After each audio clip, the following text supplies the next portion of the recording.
Have you ever pushed someone away the moment they got too close? Or maybe you've convinced yourself that love is just not for you, even though deep down you crave it? What if the real reason you're terrified of love has nothing to do with other people, and everything to do with the hidden, unexplored parts of your own mind? Carl Jung, the legendary psychologist, believed that our deepest fears, especially about love, don't come from the outside world. Instead, they rise up from the unconscious, the shadowy, unacknowledged parts of ourselves we'd rather ignore. Maybe you're afraid of losing control, or you've buried old wounds that make intimacy feel dangerous. Perhaps love threatens to expose something you're not ready to face. But here's the truth, your terror of love isn't random. It might be your shadow, your anima or animus, or a defense mechanism your psyche built to protect you. And if you don't confront it, you could spend your whole life running from the very thing you desire most. Carl Jung's exploration of the human psyche reveals that our fear of love is rarely about love itself. It's about the unseen forces within us that distort how we perceive connection. One of the most powerful of these forces is the shadow, the part of ourselves we refuse to acknowledge. This isn't just about the traits we dislike. It's everything we've been taught to suppress, our vulnerability, our neediness, our raw emotional hunger. When these repressed aspects go unexamined, they don't disappear. Instead, they seep into our relationships in ways we don't recognize. You might convince yourself that love is dangerous because your partner is too demanding, when in reality, you're terrified of your own unmet needs surfacing. Or you might sabotage a relationship before it deepens, not because the other person is untrustworthy, but because you can't face the parts of yourself that intimacy would inevitably bring to light. The shadow doesn't just hide our darkness, it also conceals our deepest capacities for love, forcing us to reject what we most desire because we haven't yet made peace with what we've buried. Equally influential in our fear of love is Jung's concept of the anima and animus, the unconscious feminine and masculine energies within each of us. These aren't about gender roles, but about the qualities we've learned to exile. A man raised to believe emotions are weakness might fear intimacy because it awakens his anima, his repressed tenderness, his longing for connection, and it feels like a threat to his identity. A woman conditioned to equate love with sacrifice might dread relationships because her animus, her inner strength, her assertiveness, has been stifled, leaving her with a quiet terror of losing herself in another person. When these unconscious energies remain unexplored, love becomes a battleground. We mistake the discomfort of our own unfolding for incompatibility, or we resent partners for embodying the very traits we've been taught to reject in ourselves. The anima and animus don't just shape who we're attracted to, they shape what we're afraid of in love, often without us realizing it. Underlying both of these dynamics is projection, the unconscious habit of casting our inner conflicts onto others. If you've ever been convinced a partner would abandon you, despite no evidence, or felt inexplicably repelled by someone's affection, you've likely encountered projection at work. We don't see people as they are. We see them through the lens of our unresolved wounds and denied desires. A person who secretly fears they're unlovable might cling to relationships but never truly believe they're wanted, interpreting every small misstep as proof of impending rejection. Someone who hasn't faced their own capacity for cruelty might become obsessed with a partner's flaws, not realizing they're actually confronting the parts of themselves they refuse to acknowledge. Projection turns love into a hall of mirrors. We keep meeting distortions of ourselves, mistaking them for the people in front of us. Until we withdraw these projections, love will always feel like a threat, because we're not actually afraid of the other person. We're afraid of what they've come to represent within us. These forces, the shadow, the anima and animus, and projection, don't just explain why love terrifies us. They also reveal the way forward. Because the fear isn't an obstacle to love, it's an invitation. Every time we recoil from intimacy, it's a signal pointing us toward the parts of ourselves we've exiled. The very things we're most afraid of in relationships are often the aspects of our own being that most need acceptance. And that's the paradox Jung unveils. The more we turn toward these hidden dimensions within ourselves, the less we'll need to fear them in others. Love stops being something we run from and becomes, instead, the mirror that shows us where we still need to heal. The foundations of our fear of love are often laid long before we ever enter our first adult relationship, buried in the unspoken lessons of childhood. Those early experiences, whether of warmth and security or of absence and unpredictability, write themselves into our nervous systems as a kind of emotional blueprint, shaping what we come to expect from love. A child who knew neglect might grow into an adult who instinctively pushes others away before they can leave, recreating the abandonment they've always anticipated. Another, raised by overly critical caregivers, might unconsciously seek out partners who confirm their deepest belief that to be loved is to be judged. These wounds don't announce themselves directly. They disguise themselves as preferences, as types, even as virtues. "I'm just independent," we might say, not recognizing the defensive solitude that grew from years of having no one to rely on. Or we might cling to relationships that hurt us, not because we enjoy the pain, but because the chaos feels familiar, a twisted echo of the love we first knew. The tragedy isn't just that these patterns repeat, but that they often feel like truth. We mistake the scars of our earliest bonds for the natural shape of love itself, unable to see that what terrifies us isn't intimacy, but the ghosts of a past we've yet to confront. Beyond our personal histories, Jung believed we are also guided by deeper, more universal forces, the archetypes of the collective unconscious. These primordial patterns, etched into humanity's psyche over millennia, surface in our relationships as recurring roles we unconsciously step into. The tyrant and the victim, the hero and the damsel, the aloof lover and the pursuer, these are not just characters in stories, but scripts we inherit and reenact. You might find yourself perpetually drawn to partners who need saving, not realizing you're replaying the rescuer archetype, or trapped in cycles of power struggles that mirror ancient myths of domination and submission. What makes these patterns so insidious is their familiarity. They feel inevitable, even destined, as if love must always contain some element of suffering or conquest. But these archetypes only hold power over us when they remain unconscious.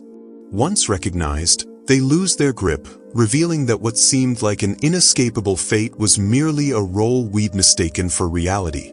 The terror we attribute to love is often just the shudder of these old stories stirring within us, asking to be rewritten. Beneath these layers of personal and collective conditioning lies an even more fundamental fear, the ego's dread of dissolution. To love, truly love, is to surrender the carefully constructed self we've spent a lifetime defending. It means allowing another person to see us in moments of weakness, to witness the parts of ourselves we've deemed unworthy, and that vulnerability can feel like annihilation. The ego, tasked with maintaining our sense of control and identity, interprets this surrender as a threat. It would rather manufacture distance, pick apart a partner's flaws, or retreat into isolation than face the terrifying truth that love demands the death of the persona, the mask we present to the world. This is why so many of us hover at the edges of intimacy, close enough to feel its warmth, but never so close that we risk being unmade by it. We mistake this self-protection for wisdom, not realizing that the ego's idea of safety is also its prison. What we call fear of love is really fear of the transformation love requires. And until we're willing to let go of who we've pretended to be, we'll keep mistaking the ache of our own unlived lives for the dangers of love itself. These psychological roots, the wounds of childhood, the pull of archetypes, the ego's resistance, converge into a single revelation. Our terror of love is never just about the other person. It's a reflection of the parts of ourselves we've exiled, the stories we've inherited, and the identities we're afraid to lose. But this fear, as paralyzing as it can feel, isn't a life sentence. It's a map pointing us toward the very experiences we need to reclaim our wholeness. The things we're most afraid of in love are precisely what love asks us to bring home, not as weaknesses to hide, but as lost fragments of ourselves waiting to be welcomed back. One of the most telling signs that love terrifies you lies in the unconscious ways you undermine your own happiness. Those subtle yet destructive acts of self-sabotage that leave you isolated just as connection deepens. You might pick fights over trivial matters, creating chaos where there was harmony, or suddenly withdraw emotionally when things get too good, convincing yourself you're just being realistic. Ghosting, breadcrumbing, or keeping partners at arm's length with mixed signals aren't just modern dating behaviors, they're defense mechanisms, clever disguises for a deeper fear. What masquerades as indifference or even empowerment is often panic in disguise, the psyche's desperate attempt to regain control when intimacy starts to feel overwhelming. The tragic irony is that these behaviors often confirm our deepest fears. We push people away to avoid abandonment, only to end up abandoned. We reject before we can be rejected, ensuring the very pain we hoped to escape. The heart of self-sabotage isn't malice or even carelessness. It's an unconscious belief that love is unsafe, and that destroying it preemptively is the only way to protect yourself. Another red flag emerges in the relentless pursuit of perfect love, an impossible ideal that keeps real connection forever out of reach. You might obsess over finding the one who checks every box, or fantasize about a relationship so flawless it requires no compromise, no vulnerability, no growth. This isn't romance, it's avoidance. Perfectionism in love functions like a fortress, allowing you to admire intimacy from a safe distance while never actually stepping inside. You tell yourself you're just being discerning, but beneath that lies a terror of what real, messy love would demand of you: to be seen in your imperfections, to navigate conflict, to surrender the fantasy of total control. The perfect partner doesn't exist, and secretly, you know this. That's the point. The fantasy isn't a goal, it's a shield. As long as you're chasing an ideal, you never have to face the fears that real, embodied love would bring to the surface. Your own unhealed wounds, your unmet needs, the parts of yourself you've been afraid to bring into a relationship. Then there's the fear of engulfment, the suffocating dread that love will erase you, that too much closeness means the death of your individuality. You might guard your independence fiercely, interpreting any request for closeness as a threat, or feel a visceral recoil when a partner expresses deep need for you. Boundaries are essential, but when every act of connection feels like an invasion, it's worth asking, who taught you that love and selfhood can't coexist?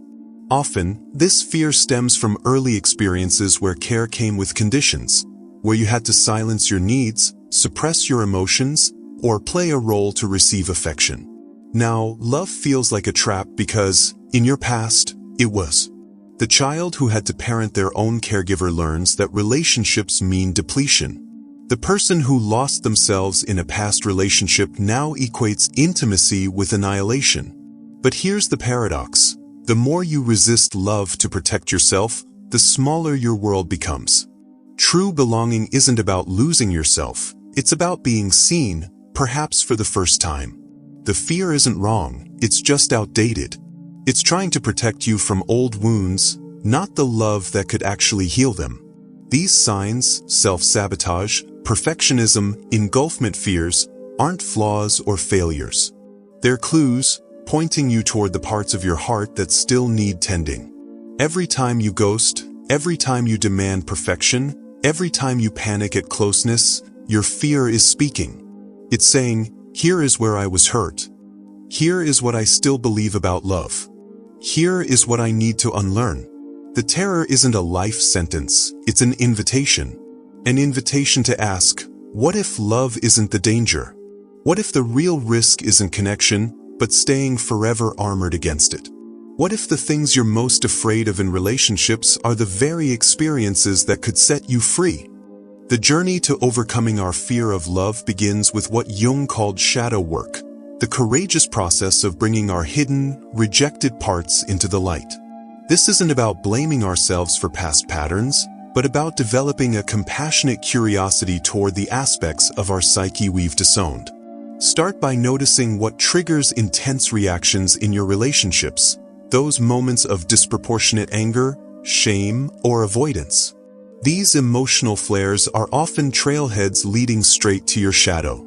Journaling can be a powerful tool here. Write freely about your relationship history without censorship, then look for recurring themes. What qualities in others provoke you? What behaviors do you judge most harshly? The traits we condemn in partners are frequently mirrors of our own unacknowledged shadows. Therapy, particularly depth psychology or Jungian analysis, can provide a safe container for this exploration, helping you to gently unpack the wounds and beliefs you've buried. As you gradually integrate these exiled parts, your neediness, your anger, your vulnerability, you'll find they lose their destructive power over your relationships. The shadow isn't something to eliminate, it's a source of wholeness waiting to be reclaimed. What once terrified you about love becomes simply human, messy, beautiful, and ultimately workable. Equally transformative is engaging in what Jung termed the anima/animus dialogue, the process of reconciling with the unconscious masculine and feminine energies within. Most of us inherit rigid expectations about how we should express our gender, leaving entire dimensions of our personality unexplored. A man afraid of intimacy might begin by journaling conversations with his inner feminine, not as a theoretical exercise, but as a genuine dialogue with the tender, receptive parts of himself he's been taught to suppress. A woman who fears losing herself in relationships might explore her inner masculine, giving voice to the assertive, boundary-setting energy she's denied. These aren't stereotypes, but archetypal currents of energy that, when balanced, allow for more authentic connection. Pay attention to dreams, creative impulses, and even the qualities you're drawn to or repelled by. In partners, they often reflect where your anima or animus seeks expression. As you make peace with these inner counterparts, love stops feeling like a threat to your identity and becomes instead an expansion of it. The people who once triggered you become less threatening because you're no longer projecting your own disowned qualities onto them. Ultimately, the path beyond fear leads through what Jung called the transcendent function, the psyche's ability to hold opposites until a new perspective emerges. In love, this means embracing the paradox that intimacy can be both terrifying and transformative, that vulnerability is both risky and liberating. Rather than trying to eliminate your fear, which only gives it more power, practice sitting with the tension it creates. When you feel the old urge to withdraw or sabotage, pause. Breathe into the discomfort instead of reacting to it. Ask yourself, what is this fear protecting me from? What would it mean to stay present with this feeling rather than flee from it? This isn't about forcing yourself into situations that feel unsafe, but about developing the capacity to tolerate love's inevitable uncertainties. Over time, you'll discover that the fear doesn't disappear. It simply loses its authority over your choices. The transcendent function doesn't resolve our contradictions. It helps us live more fully within them. At the heart of our fear of love lies a profound truth we've been circling this entire time. What terrifies us isn't love itself, but what love asks us to face within ourselves. Every avoidance, every self-sabotaging pattern, every moment of pulling back reveals not the dangers of intimacy, but the uncharted territories of our own psyche waiting to be explored. The shadow aspects we've disowned, the anima or animus energies we've neglected, the childhood wounds we've bandaged but never truly healed, love doesn't create these wounds. It simply illuminates them, offering us the chance to finally meet and mend what we've been running from. This is love's secret purpose, to act as both mirror and medicine, showing us where we're fragmented and inviting us toward wholeness. Now that you see this, the real work begins. Not in forcing yourself into relationships that feel unsafe, but in turning toward these fears with curiosity rather than avoidance. What if your terror of love isn't a stop sign, but a roadmap? What if every anxious flutter in your chest when someone gets too close is actually an invitation to dig deeper, to heal further, to love more authentically than you thought possible? The journey won't always be comfortable, but comfort was never the point. Transformation is. Before you go, I'd love to hear, what's the love fear that resonates most with you? Is it the dread of abandonment? The terror of losing yourself? That nagging voice whispering you're unworthy? Drop a comment below. Your vulnerability might help someone else feel less alone. And if this exploration of Jung's wisdom struck a chord, don't forget to like and subscribe. We're just scratching the surface here. In our next video, we'll take these insights even further by tackling one of love's most frustrating patterns, self-sabotage. Why do we undermine relationships we genuinely want? How can Jung's framework help us break these cycles for good? You won't want to miss How to Stop Self-Sabotaging Relationships, Jungian Tips. Until then, remember, the love you're afraid of is also the love that can set you free. The question is, are you ready to let it?